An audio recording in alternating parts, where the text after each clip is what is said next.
All right, well, hello and welcome.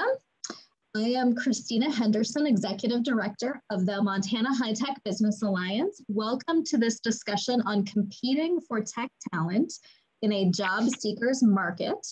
Our presenter today, Raleen Gagnon, is VP of Global Market Intelligence at Talent Solutions. Her team provides consulting services to clients seeking insight into market trends, compensation strategy, and workforce alignment. Raleen was previously the Director of Strategic Marketing at Monster Worldwide. We would ask you to mute your microphones until you have something to say, but if you have a question or comment to share during the meeting, you can turn on your microphone to speak or type it in the chat box. Today's presentation will be recorded, and we will now turn the floor over to Raleen to get us started. Thank you, Christina. You know, I always like when people come off mute when someone rings the doorbell, because lately conference calls aren't the same unless the dogs pop on and say hi. So we understand that these things happen. And you were going to go ahead and share those slides. So thank you so much for this opportunity.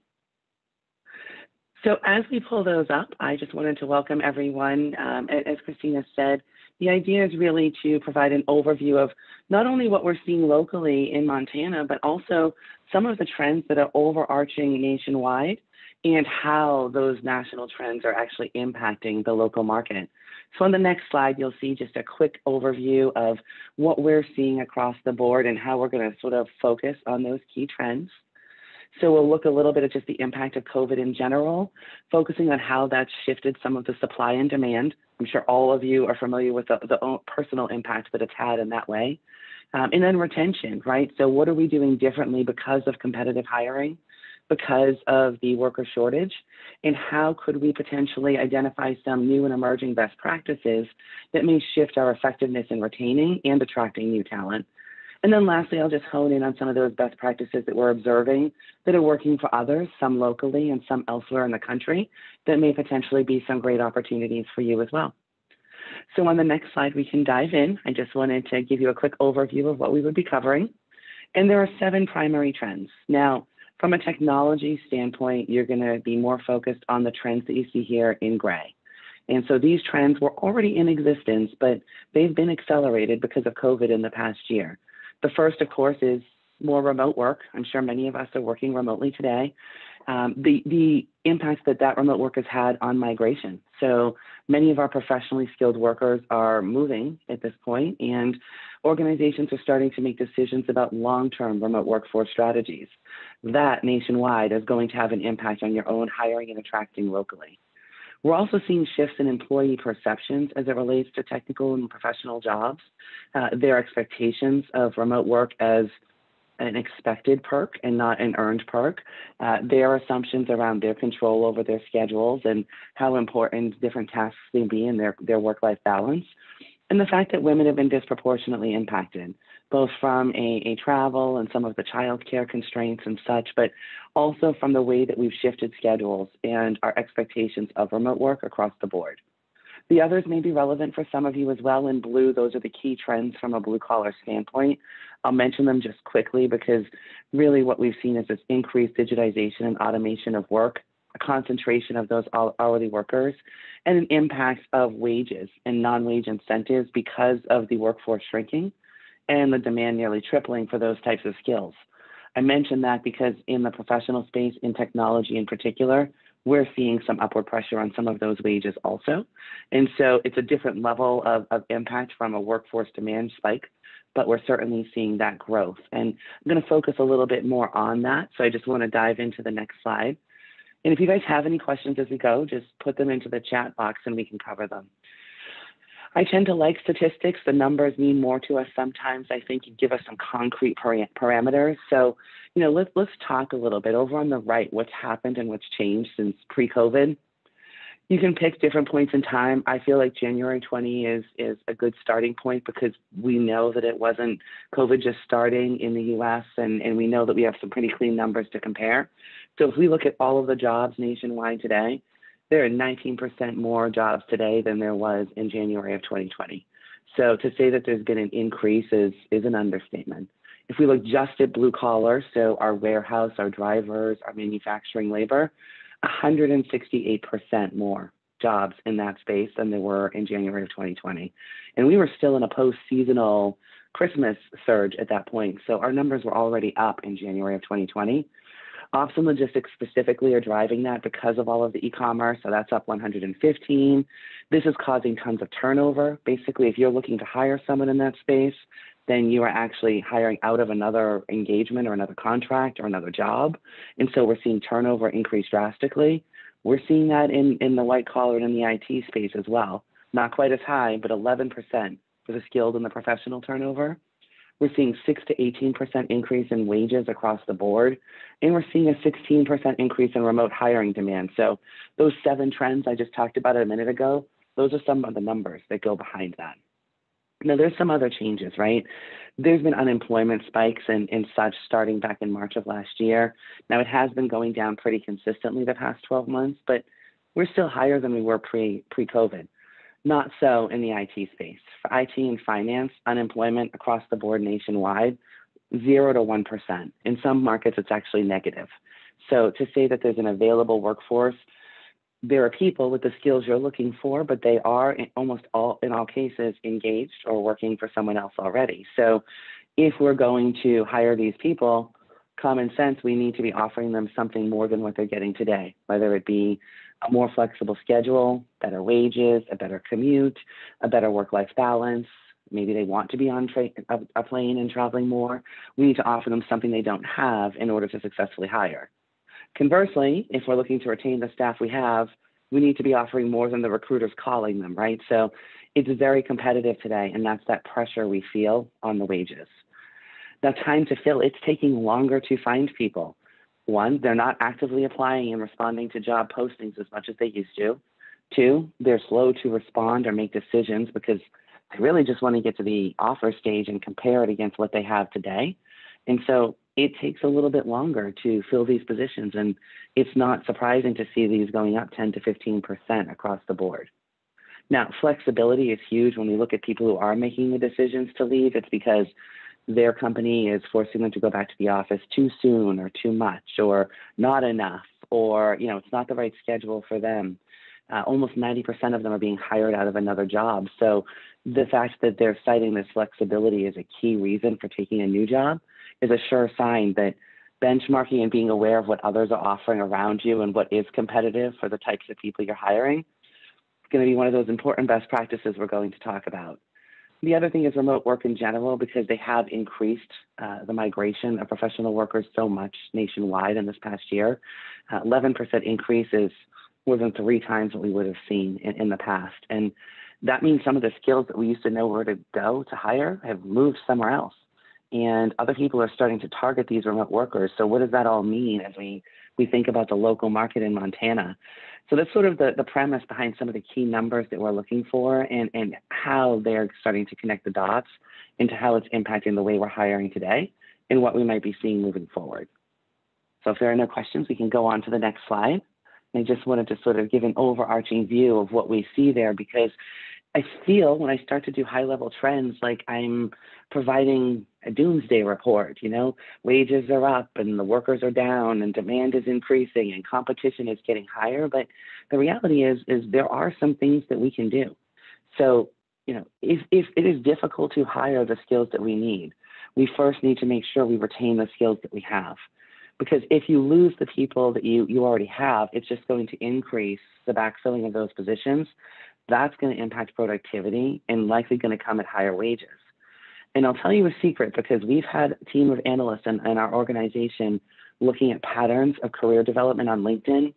And if you're looking to hire cybersecurity analysts, if you are looking to hire AWS architects, if you're looking to hire some of those hot skills that are in the marketplace today, I can guarantee you that 20% of the future skills you need are already in your current workforce situation. They just haven't taken that next level up yet. So when we go and we look in LinkedIn and we see someone who's, a cybersecurity analyst, well, 2 years ago and in their last job, they were a systems administrator, right? But someone allowed them to take that leap. And so the opportunity is, instead of focusing exclusively on hiring and actually driving the turnover of your staff more, make sure we focus on retaining the people that we have as well, and doing some an active analysis. Look at the performance reviews, look at the people who have said they want to advance and move up in the organization. Look at what your learning and development programs are today.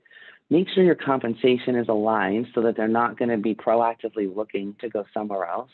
And figure out what the career opportunity is for some individuals in the organization who may be 1 or 2 moves away from some of the people you need to hire. So there's some pretty detailed steps here, and you will get a copy of these slides. Certainly happy to spend more time on this later, but really understanding your current state, doing the gap analysis to where you want to go, aligning your compensation and using their career opportunities to your advantage as well so that you can start to bridge those gaps a little bit. Again, this doesn't just help you meet your future hiring needs, it keeps your competitors from taking the talent that you've already invested in and turning it into someone that you can't afford to hire back later. So keeping these people is critical. And that is probably one of the most important best practices that I can highlight as far as thinking about our future trends, and it works in every organization. So use that to look within if you can, and we can go on to the next slide. And I just wanted to think as we move on to the next view about what this all means from a strategy standpoint, right? I mean, that was a lot of information. I wanted to sort of boil it down to some of the key things that we're seeing work for other organizations as it relates to hiring and retention. And so a few on the left are really around bringing more people into the fold, getting more candidates into your pipeline. I mentioned it earlier, right? Fewer people are applying to the job postings online. It takes active recruitment. It takes someone reaching out, picking up the phone, finding that person and calling them in order to bring them into the door because they're already working somewhere else. So how can we expand our candidate pools? The one in blue on my left is my favorite because when we looked nationwide at all of the IT job postings available, 92% of them required a bachelor's degree or higher. And this is the most recent statistics last week. When we looked at all of the IT candidates in the marketplace today, 37% of them had a bachelor's degree. That is a huge difference. Now that's nationwide.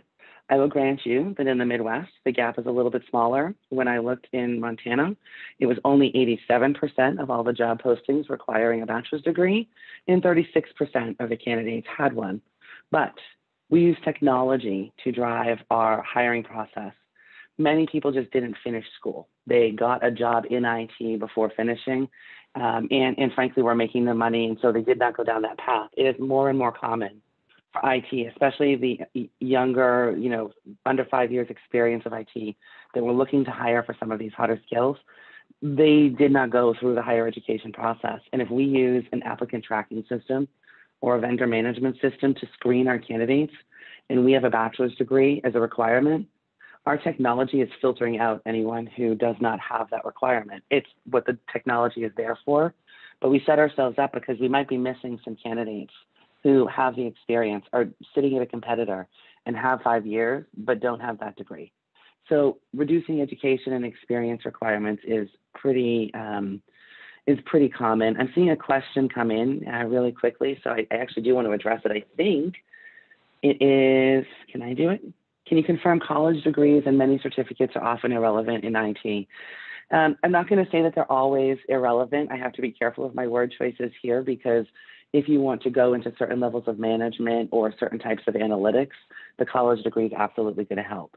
But when you look at the disparity of almost 90% of jobs requiring a degree that a third of the candidates have, there's a disconnect. A lot of those entry-level skills, a lot of the newer skills that we're seeking in the marketplace. I'll use Python as an example. Most Python developers are literally looking for a bachelor's degree. My son is a sophomore he's going to be a junior in high school, and he has been coding in ones and zeros for quite some time. He learned Python in 6th grade because they do teach it at university, but they also teach it in middle school today in our country. So maybe not everyone takes it at that age, but my son is absolutely going down this path and wants to do gaming security and testing, but he doesn't need to go to school for that at a higher level. So segue, but yes, that was the answer to that question. Other things, being clear on your remote workforce strategies. So that education requirements is certainly one piece, but people aren't just searching for jobs in Montana anymore. They're also searching for remote jobs or Midwest jobs. And you need to know which jobs you're hiring that you expect to Be on site all the time, be on site some of the time, be on site occasionally, or be on site never. And there's a lot of data in the marketplace to help you classify those roles, but being very clear and including in your job descriptions what the policy is for these positions.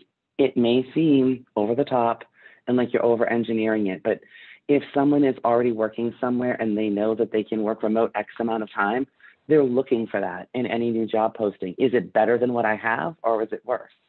So being clear is going to help be more successful in those hiring, and understanding if you are going to be hiring certain positions remotely, where those new hotbeds are going to be. Again, 11% of increase in migration. So not everyone you're looking for is in the San Francisco Bay Area anymore. They have moved.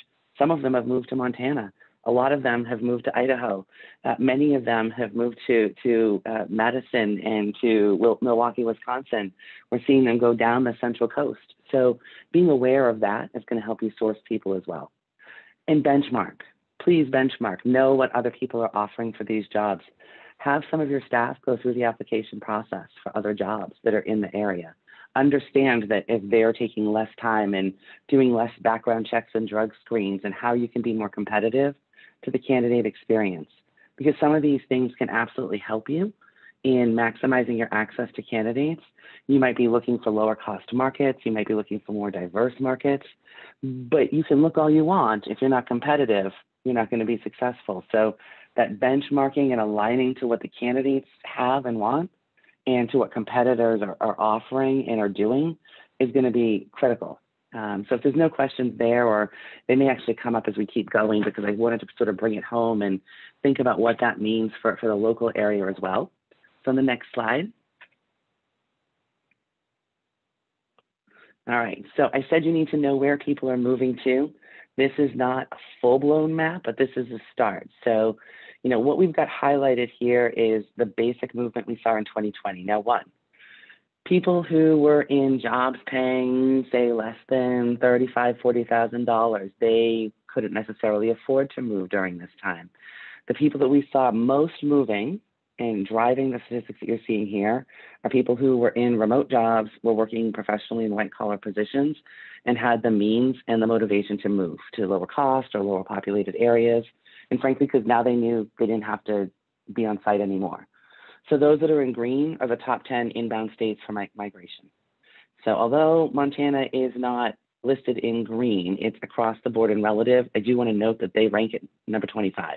So they are in the top half of inbound states for net migration in. It means because of the fact that you have inbound migration coming in and you have a hotbed of certain key IT talents and you're a lower cost market, that for some of these other markets where they're red and there's a lot of outbound migration, some of these are more expensive markets or they're just losing talent. And as they look to hire remote positions, those markets that meet the criteria of inbound migration and lower cost skills, those become the areas where people in, say, California or Chicago want to recruit out of. So it sort of changes what our competitive landscape looks like. And if you go to the next slide, you can sort of think that through in a bit more detail, because while I'm not trying to, again, raise the alarms, another thing that Montana in particular has going for it is taxes. So you guys rank number 5 in the overall best states that are appealing for out-of-state employers. And, you know, there are some, again, some of them that are the same, the New York, the Californias, where you know this is where the employers are absolutely targeting those lower cost options. You may not have the highest net inbound migration, but you have a very appealing financial opportunity for organizations who don't want to necessarily establish a local presence, and they just want to hire remotely. So if you consider that 17% of jobs have increased in remote opportunities, 10 to 14% increases in local wages from out-of-state employers. So when someone reaches out from the San Francisco Bay Area, they absolutely want to tap into cost savings in Montana, but they don't have to pay Montana rates. They can do 10% above what someone's paying locally in Montana and still be saving 20% from what their previous costs were, not to mention the added tax savings. So if you're thinking contractors and the total burdens, it actually ends up saving them almost 30%, and they're still raising the local wages. So this type of pressure coming from outside of the local market, it changes that need to be aware of who your competitors are and what they're offering. And it doesn't always have to be just about the wages. So I'm not suggesting going into a pricing war and increasing the cost of labor locally, but I'm saying be aware and then understand what, aside from wages, do you offer? Can you be as competitive with the flexibility of remote? Are there other benefits that they're offering and you may be able to get creative locally with something different? You know, when we see annual bonuses and equity coming out of Silicon Valley, those are kind of hard to compete with. So if there are options for, and I see organizations doing it all different sorts of ways, you know, raffles and trips that are taking place on a quarterly basis, you know, increasing some of the community events within the local area, things that make people want to stay with their local employers and to stay rooted to where they are and where they live. Knowing who your competitors are helps you to understand where are the key factors that you need to think about potentially shifting or balancing differently so that you can be as competitive as possible. It's not always about New York and California. They are the two most extreme examples, though, so that's why I do use them the most. We certainly can provide more information about shifting wages from one market to the next. But truly, when I think about some of these really high-cost markets, New York and California, and to some degree, even the Boston, Massachusetts market in some ways, that tax savings is pretty substantial. So it actually balances out some of the competitive wages. All right. So I won't belabor the point, but that gets me thinking about what to do in the local area. So next slide, and just sort of looking at how the demand has shifted across the board. This isn't all being driven by out-of-state employers. So what you're looking at on the right-hand side is monthly job postings specific for the technology jobs. So we were looking at IT positions specifically, not all jobs, and this is statewide. But if you look at where we were in July of 2019, so I didn't go all the way back to January there. It was really more focused around January 2020, but you can see there wasn't too much change, little seasonal rivets, right? So you're between 600 and 800 job postings per month in IT locally. Then there was the obvious dip that we saw around the time that COVID really hit the US hard and everyone just pretty much stopped with the hiring. But if you look at where we've gotten to just by the end of June, so we actually had a huge spike up in May, and you can see, even though there's spikes going up and down each month, we are progressively getting higher and higher. And the most recent numbers for end of June was up to 1483. So we are at more than twice the demand for IT jobs in the local marketplace. I suspect they're not all out-of-state employers, and you're seeing an increased demand locally as well. But this is, 23.8, almost 24% of these job postings are part-time. 4% of them are contract, 23% of them are remote. So there's a lot of flexible opportunities for individuals in IT to consider what it is that they might want to do next, or what may give them the right opportunity. This is what I mean when I say know who you're competing against. Maybe it's not about the hourly wage. Maybe it's about the hours requirement itself, because it's a pretty high ratio of part-time jobs within IT for one particular marketplace. And then what you're seeing on the left is, I didn't want you to go away with this chart without context. The top 10 roles we're talking about that we're really seeing spike in the last, the last month or so, IT support. So that's some of your part-time, that's some of your contract, that's certainly some of your remote. Software developers and applications and your systems administrators, I mean, we know these are mostly remote. IT security analysts, depends on if we're talking penetration testing or we're talking protection. But you can see a lot of these positions are driving the remote, not so much necessarily all part-time. I think the IT support is probably a big one there, and web developers, and I can see a lot of that coming from out of state for the low-cost cost savings. So doing a sort of scan in the local area, whether you use Indeed or LinkedIn, look to see who's actually posting the jobs in the local area and what they're posting for, because you may find some easy wins to compete a little more effectively. The top 10 in demand skills is not going to surprise you at all. We see those all the time, where we're absolutely seeing those types of skills, especially analysis, configuration, and collaboration, rise to the top no matter which market, no matter which month that we're seeing. Christina, do we want to stop for a few more questions? I see something bobbing up and down at the bottom. Yes, we have a question from Todd. Do you have a sense of other pieces that are important for relocating? We keep telling ourselves relocations to Montana are due to other amenities such as outdoor recreation. Yeah, I mean, listen, Montana hasn't been one of the states that has to offer cash incentives to get people, remote workers, to move there, right? People are moving there for a multitude of reasons. Maybe they want the open space, they want the mountains. It's got a great environment. There's a lot of reasons that people might be moving there. I will say we've seen some do it for skiing. I know two have done it for golf.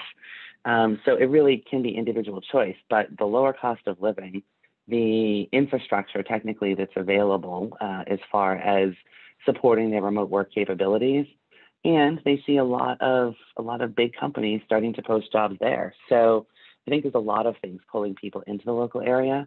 I would say I don't know how much work is done with the Economics and Development Council locally, but there's probably some effort that can be put into balancing and integrating those messages as well. And then we had a comment on this topic from Bob. He just says that he hears people like the smaller, more effective school systems and a sense of more safety. And then Mary, I would believe, yeah. Yeah, I was just going to say, I think that's absolutely true, more for people at a certain age where that's a criteria for them. But there's a few other communities, and Idaho is an example of that, where, the surge of inbound migration has been going on for some time. Montana's infrastructure isn't yet tapped. So you're not at the point yet where there's a strain on your infrastructure and on your housing market at this point. So there's more room for people to go in. So maybe someone looked in another surrounding area and found that Montana is just as awesome and they can find a house at a reasonable price, et cetera. And so I think that there's probably a number of factors, but so many variables today, especially with the COVID consideration as well. So I can't speak for everyone, obviously, but there's a lot of articles on it you can Google too. We have a question about the top in-demand skills. Mary says, communication is vague. What do you mean is actually in demand as a skill? Yeah, so actually, I think it's on the next slide, and that might be a good segue. But what we do is when we look and analyze all of the job postings, we can actually look for keyword searches. So it's just natural language processing, but pulling out how many times specific words are listed as required skills within all of these IT jobs. So these 10 show up all the time. So we're seeing them in the vast majority, and they are the top 10 when we bucket out all the skills that we track and monitor across all of these 1,400 job postings in Montana right now. And I actually do think we have it on the next slide, Christina, if you want to switch over there. You can kind of see how that breaks down. So this was using communication as the central view, and this was just in this most recent month's job postings, and looking at, relative to size of the bubble, how many of the job postings were just communication versus written communication versus multitasking or project management planning. So you can sort of see how they all break out, but how, gosh, you could probably imagine putting every single one of these in your job description, but you can't. And so we pick, and those top 10 were the ones that we see most often. Was there another question before I go on further? I just thought that might answer that one. So Ben says, I would love to see stats on how many people relocate without any family or friend connections, and how many know at least one person already in Montana. I will make a note to follow up on that, but I will say it's kind of hard to track. We're looking at the migration patterns in so many markets right now, and there's so many sources.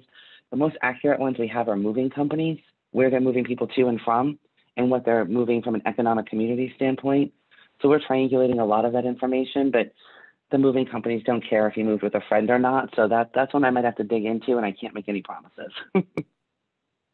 Okay, and then Bob asking for clarification, do your job percentages mean the other 50% is full-time on location jobs? So there could be remote jobs that are part-time. Those were independent stats. So if you go back to the previous slide so people can see, it's not cumulative, right? So there were contract positions that were remote and some were full-time. They were separate statistics just pulled out of the postings. So contract versus temporary versus full-time is one stat, but part-time versus full-time is a different one. So no, different stats. They don't all add up to 100, sorry. And that's the end if there of are no other questions, unless anybody wants to speak. I love the fact that people are paying attention and asking questions, so thank you, everyone.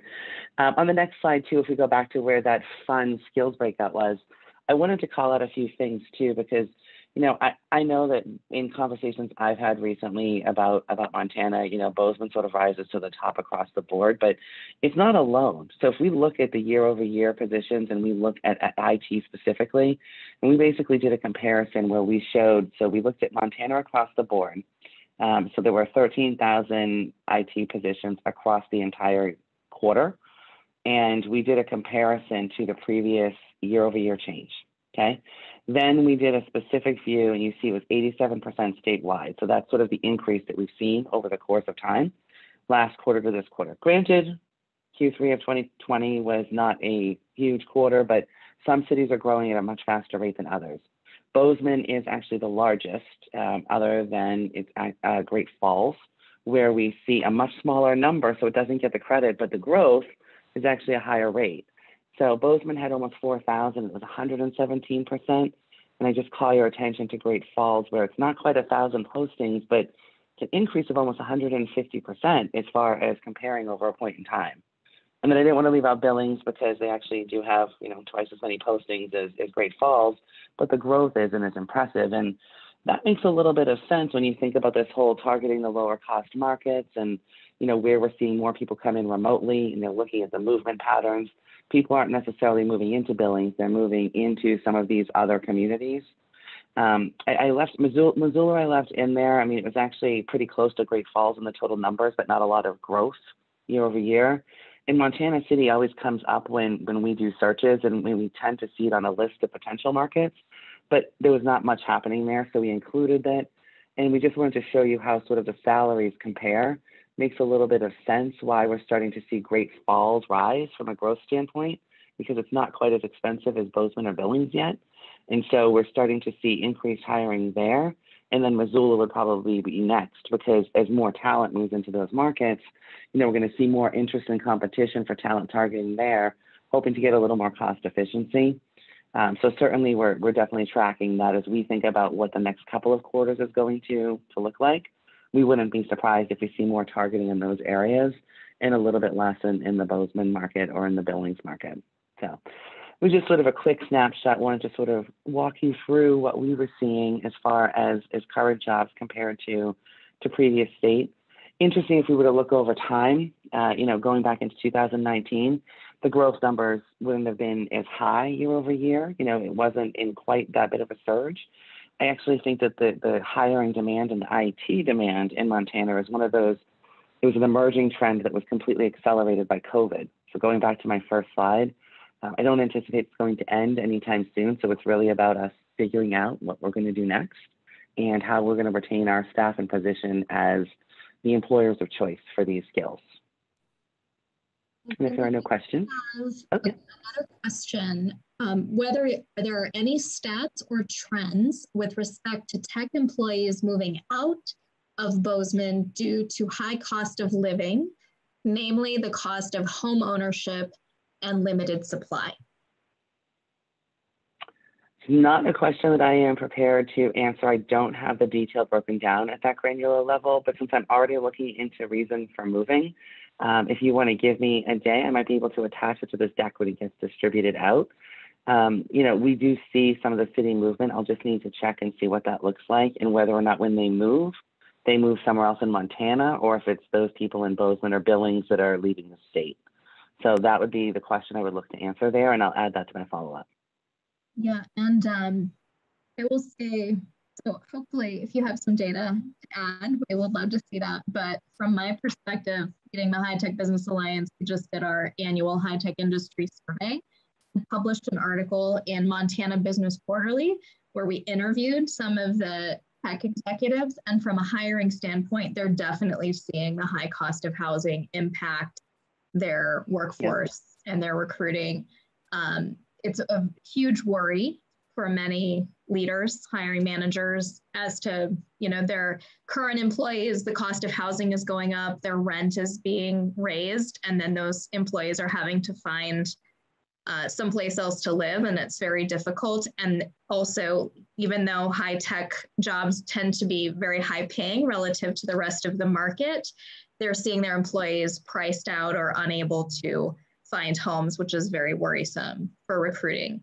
And some companies have changed where they're recruiting to. So for example, Zoot has steered away from hiring more in Bozeman, and they're now hiring more for their Billings office because it's easier to get a house.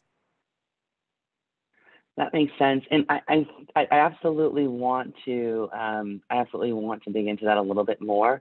I've heard of this quite often in other markets. Montana, for us, was one of those flashover markets because this is exactly what's happening in the Idaho market, and so Montana was sort of where others who couldn't find the housing they were looking for in Idaho were shifting to Montana. So the fact that it's starting to happen at the higher level within Montana too is something I haven't been tracking, but I will say, if we were to do another session like this and talk specifically about wages and non-wage incentives, so really, you know, what does full compensation and benefits look like and what's going to work for certain types of skills, this idea of a housing stipend or any type of housing support, this is something that worked in Seattle for a number of companies when there were two IT companies in the area, and they were fighting over who got to have the housing for their employees. And they were funding portions of that because it basically gave them a compound where they could bring their staff, and then they could rotate people in and out and have a much broader market. So we can talk about that at another date. There's definitely things to do, but again, we want to look for the cost efficient ones first. So I'll send you a few stats of what I find, and then we can dive deeper if it makes sense to do so at another time.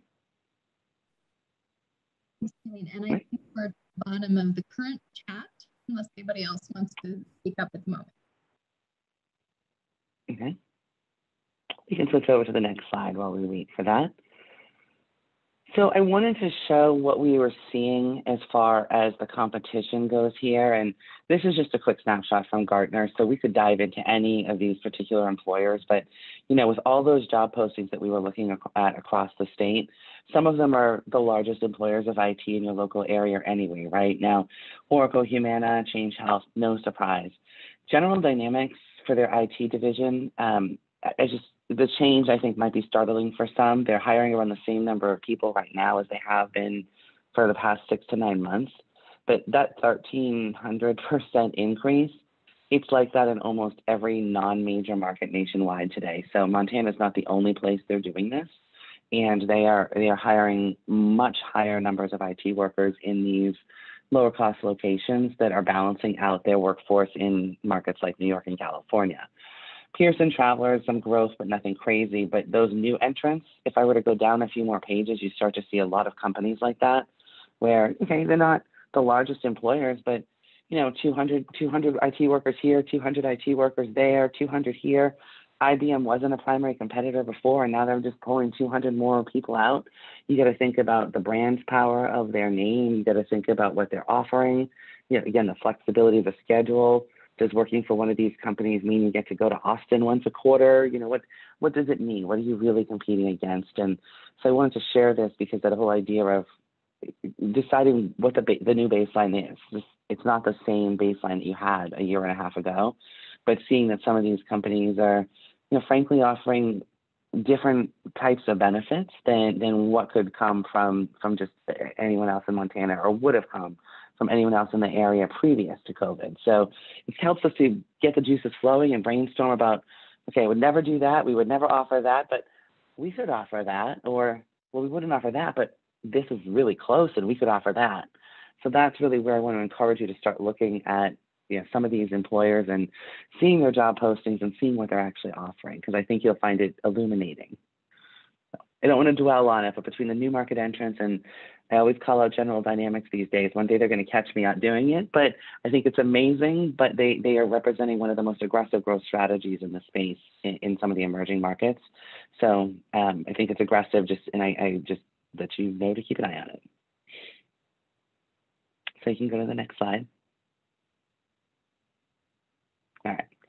So I feel like I've been leading up to and alluding to the idea of needing to be proactive about your remote workforce strategies. And I know I know that it's easier to imagine bringing everyone into the office, and yes, everyone could work remotely, but it's time to bring everyone back. Or maybe you're of the mind that, well, obviously they can do the job remotely, let them come in whenever they want. At the end of the day, the companies who are really going to leverage the remote workforce strategies to the utmost capacity and to the benefit of their business are the ones who use data to do it. You can only for so long allow individuals to choose when they want to come into the office. And I'm not saying establish a policy and everyone comes back in August of 2021, but thinking about the future work model, be it at the end of this year or next year, there is data to support who should and should not be working remotely. Some individuals' jobs clearly are not meant to be remote. Some roles are capable of being done remotely, but frankly, the business, your business, doesn't get as much out of them that way. So they're capable, but not remote optimal. And knowing what that looks like means you can make a better decision about what some return to work plans should be based on who actually should be returning to work. And remote optimals, they are working virtually, unless they occasionally come in for a team meeting or whatnot.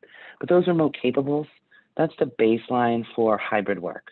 For a hybrid work model where they come in a certain amount of time, and maybe it's impacted by their level or function within the business, and that sort of has an influence over what their in-office requirements are, right? If someone's a people manager, do they need to be in the office when their teams are in?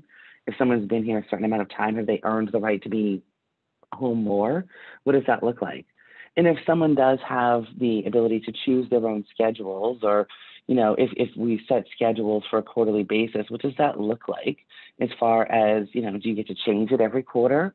Do individuals get to pick monthly what their schedule will be if it's willy-nilly and what they want?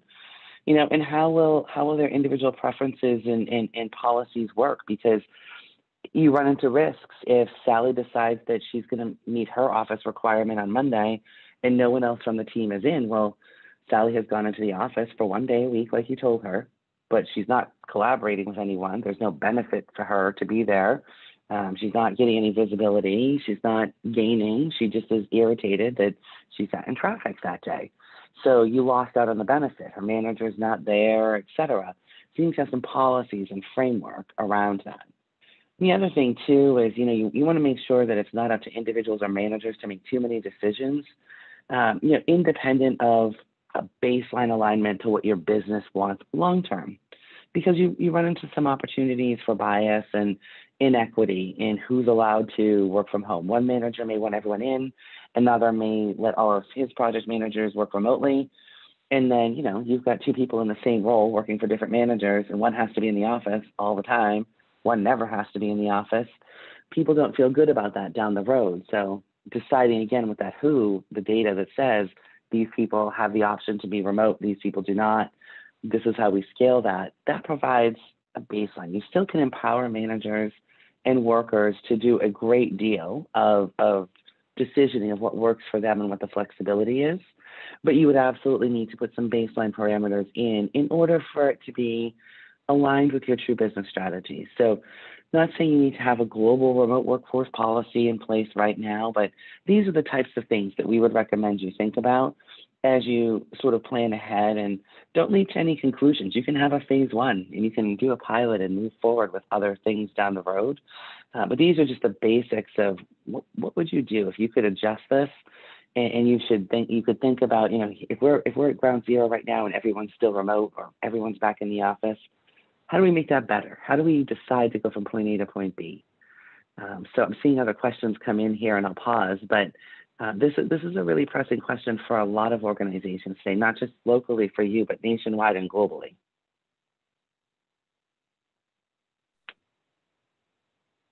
I don't do we know have some additional questions? Chat. Does anybody have? Oh, okay. It was just those articles that were going out. Okay. Okay. I would be curious though, Raleen, if you have a suggestion as to where to gather this data. Are there good external reports available as to basic types of technology jobs, which ones are more effective remote versus those that really should be in person? And in terms of internal data, how would a company go about collecting that and determining internally for your specific organization which roles should be remote. Yeah, I mean, the good news for, well, if you guys are open to remote models, the good news is that most IT positions are remote capable, if not remote optimal, right? So almost all of them, unless we're talking about network operations centers or we're talking about PC technicians and such, there are certain roles where you're working with the technology and on site. For the rest, not only are they capable, most are optimal. And so that gives you a baseline for who could be deployed remotely for a certain amount of time. I absolutely recommend that if you haven't already, you do a survey. If you have done a survey, you do a new survey, and ask the right questions. So many organizations did a couple of surveys in 2020 around, are you emotionally well balanced? Are you feeling okay working from home? Do you ever want to come back to work? It's 2021 now. People's emotional grid has shifted. We need to not just ask blanketed questions of, will you come back to work full time, or would you rather stay home full time? We need to ask, would you be willing to come in, to the office for a few hours a day, if not for entire days? Would you be willing to come in for a couple of days, if not the entire week? And you want to combine the two things. You want to combine the fact that these roles may or may not be completely remote. You want to look at the internal surveys from your individual team, and you want to look at the job postings in the local market to see if you're talking about your cybersecurity people, and if 95% of the job postings for cybersecurity people are 100% remote, and you're still trying to get people in the office, and your surveys are saying that they'd rather be home, you can forecast knowing that they will likely take a job offer from someone else if you don't offer them that flexibility. So those simple things. I saw someone post something about SHRM and BLS, and 100%. But when you're looking at those sort of pre-made templates without looking at the custom view of your market and your location and your business, you're going to find some odd examples in there that just aren't going to jive with you. So just make sure that if you use one of those as your baseline, you compare it to the surveys that you get and the job postings that you're competing against as well, because it will change the aggressiveness of what remote flexibility looks like based on your own circumstances. So that would be the only thing I'd say there, because those are all good places to start. If you're not going to do it in a customized way, you can just sort of modify it based on what you see and what you know. Cool. So you can go to the next slide if there are no other questions. All right. So a couple of things is policies and requirements. And this is one of the reasons why it's concerning that so many companies aren't formally creating these remote workforce policies, because there can be risks. If you leave it up to your managers, and your managers can decide whether or not someone can work remotely or needs to be in the office, well, managers are going to feel more comfortable with people who are more highly tenured. And so people who've been with the organization longer and have been doing remote all the way through COVID, they're going to be able to work remotely. But then as new hires come in, managers don't know them. They need to be on site for training, and the level of comfort just isn't there yet. So these new hires are required to be on site more often. If your company is like a lot of other companies out there right now, your company is trying to increase the number of diversity candidates that you're hiring right now. So if most of your incoming IT skills are diverse workers, and they are required to be on site more than your highly tenured workers who aren't diverse, then you're creating an unintentional, but a bias nonetheless within manager activity that frankly comes down to company policy and can put you at risk from an organizational standpoint. So those types of policies need to go into account. And that means, thinking about new hires, what's an appropriate amount of time for training that new hires can be required to be on site more than someone else at their remote classification level? Just an example, but the types of policy considerations that need to be had.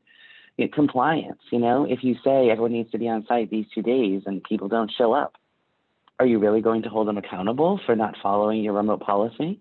What's going to happen? Are you going to fire them because they did their job at home and didn't come in? Probably not. I've spoken to a lot of companies. That's not generally the policy, but what will the policy be? Will they lose the right to participate in some event or something, or will they be put on a list for having to go to some extra meeting? Think about what compliance means to you. And if everyone gets to pick randomly what time they go in, does it not matter if they go in at the same time as other members of their team? Do managers need to approve the different time selections to make sure on-site collaboration is good? What does that look like?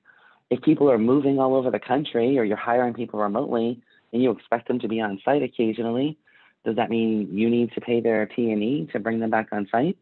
You know, what if there's a whole bunch of exceptions? Someone has religious reasons, someone didn't get vaccinated, someone has a dentist appointment, someone just refuses to work on Fridays. Like, what will your exceptions policy look like? And if you don't have a policy and it's up to individuals and managers, what risks do you have as a company if someone decides it's unfair to them? So having policies, especially from an HR standpoint, to ensure that equity has been taken into account can be huge. And as important as remote workforce strategies are, the policies behind them are just as important. So just know, if you don't have a policy, that's just as bad as having a policy with no regard for these considerations, right? Because if you don't necessarily have a formal apology and you're just going with the flow, you still run into all these risks. So better to think through them proactively so that you can be prepared and make sure you have the right policies in place for your organization. Any other thoughts or questions there? All right.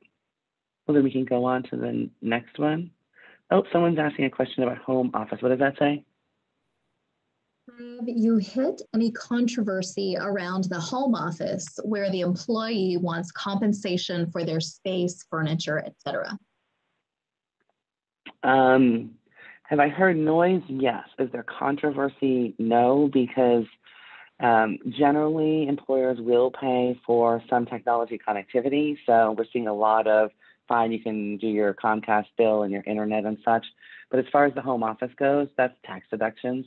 So whether it's, usually it's 50% of your apartment, or it's 25% of your floor space, or 1% of one of your bedrooms, that allows you to take a deduction on that percentage of your gas, your electric, all of the expenses associated with your home, because it's unreimbursed cost of doing work in a home office.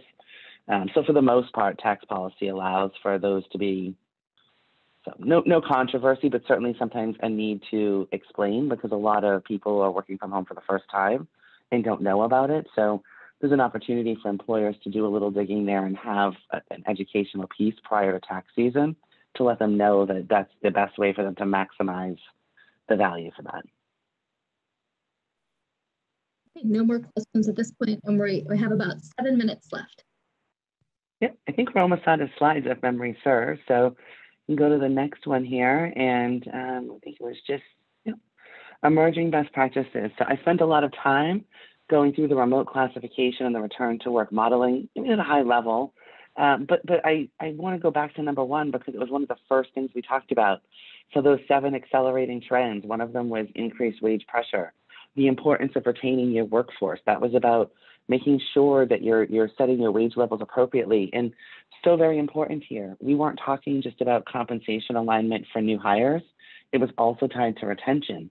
So don't forget that when you adjust your compensation so that you can effectively hire new candidates, you need to adjust the compensation of the resources that you've had for 5 years, for 10 years. Because if not, they're the people who've been there the longest, who are doing 1.5 or 2 jobs than what you're paying them for. And you've only given them the incremental 1%, 2%, 3%. So now they're 15% below market. You're bringing people in junior to them and paying them less than some of your most highest performers, because it's tough to do the catch up, right? It's tough to stay competitive with your more tenured workers. Can't stress enough though, if those are the people, if you look through your workforce and you've got people who've been there for 5, 10, 15 years, you make sure you're paying them right if they're top performers, because otherwise they're going to be the first ones that leave, and they're going to be the most difficult to replace because they have different knowledge of your business. So compensation strategy is key, and location strategy.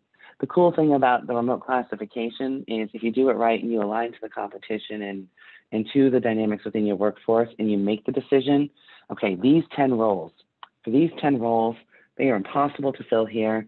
They're getting more expensive to fill here, and we know that there are great pools of candidates elsewhere in the country. Now you can go find them, find alternative markets with sustainable pools of talent, with lower cost for wages, with more diversity within the candidate pools, and you can go and target those, use your recruiting dollars in a different way, And those three things are absolutely, driving some of the best practices that we're seeing in the market. So compensation analysis, the right remote classification and return to work model, and location strategy. But I hope it was helpful to see how this all ties back locally and how it can help to just sort of shift your thinking about next steps and what could be beneficial to you as you go forward.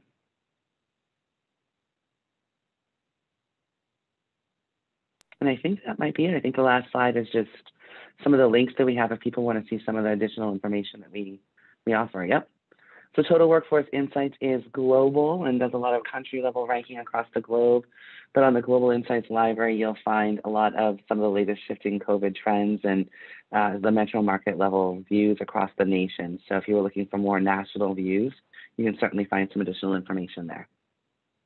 Great. And Experis also posted in the chat Raleen's email and his email if you did have any additional questions or follow-up that we didn't get to today. Are there any final questions from our audience about anything you've seen? You can, I'll stop the share. We can see the group. Oh, that's not good. Now it's all me. Make that go away. I will remove that. Okay. Thank you. And then if anybody wants to type it in the chat, or you can turn off your mic and speak up if you have a final question you would like answered before we wrap up. I have a final question. Go ahead, Bob. So Raleen, just to confirm, if the employer isn't reimbursing the employee for, say, office or whatever, then the employee can take it off their taxes? Unless Montana has different tax code that I'm familiar with, on the federal level, if you have a 2,000 square foot house and 500 of those square feet are your office space, you should be able to expense 25% of your phone bill, your heat, your oil. If you hire a landscaper, all the things that are to make your home office function, you should be able to deduct the percentage based on the percentage of your workspace within the total. Yeah, because I know as a private contractor, I can do that. I turn over to my accountant because it's kind of complicated, but it makes sense. I would ask, it's federal, yeah.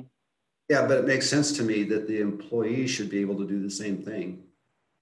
It's because it's unreimbursed. It's like if you travel for work and they pay for the airfare and for the parking, but they don't pay you for the gas to go back and forth. So you can expense that separately. Yeah. By the way, disclosure, I am not a tax accountant or a tax attorney. I just know that because of filing my own taxes. So, and my accountant said it was okay. Any other final questions? Okay, here's one in the chat from Jordan. Are you hearing anything from employers who are allowing remote workers from Montana in regards to compliance with the Wrongful Discharge Act? If employers were more familiar with this, do you think it would actually discourage employers from allowing people to move to Montana? Not hearing a lot about it. I think the challenge is, as an employer, it's very difficult for you to tell your employee where they can and cannot move to.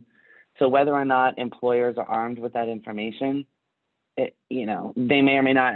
The question was asked earlier around friends and family. I mean, they may have family or friends there. They may just decide they want to golf there, whatever the case may be. I don't know if employers have the right to do that. Can they discourage? To some degree, but it's kind of like the PRO Act that eventually we're going to be legislated out of being able to influence that. So I think it's always good to educate your employees on the relevant laws so that they can be up to date. But I think we're limited in how we can try to change their minds when it comes to their personal life choices. So it's a fine line, especially if you're talking about contractors. So don't do that. And I have not heard that that law has discouraged anyone. I've seen that that Colorado's requirement to disclose compensation has led employers to post that they will not allow remote work from that state. Yeah, and I think, and this is just a supposition on my part, and I realize we're almost to time. We've started to see the state level view of the adoption of those salary history bands. Eventually that's going to be nationwide, if not because the federal government passes it, but because employers just decide that they're just going to ban that question overall. So that's going to sort of change the impact of that, because it's just going to become, you need to have your salary bands, and in lower cost markets, you lean towards the low end of your salary band. But it's going to be shifted, I think, as that adopts, because we're already at 3/5 of the states that have a salary history ban at this point. So it's spreading. Well, great. With that, we'll wrap up our conversation today. The resource materials that you've seen today, including the slides and the recording of today's session, will be emailed to everyone who registered. So if you want to watch this again or missed part of it or want to share with a colleague, you'll have access to all these resources. Again, thank you, Raleen, and thank you to everyone for joining us. Thank you. Have a great afternoon, everyone.